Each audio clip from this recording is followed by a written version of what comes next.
ينذر بأسا شديدا من لدنه ويبشر المؤمنين الذين يعملون الصالحات أن لهم أجرا حسنا ماكثين فيه أبدا وينذر الذين قالوا اتخذ الله ولدا ما لهم به من علم ولا لآبائهم كبرت كلمة تخرج من أفواههم إن يقولون إلا كذبا فلعلك باخع نفسك على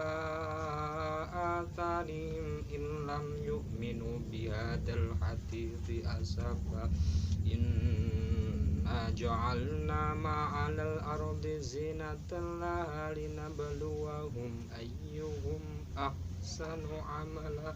وإنا لجاعلون ما عليها صعيدا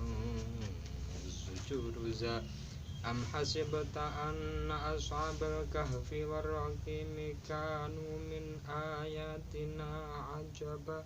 إذ أوى الفتنة إلى الكهف فقالوا ربنا آتنا من لدنك رحمة وهيئ لنا من أمرنا رشدا.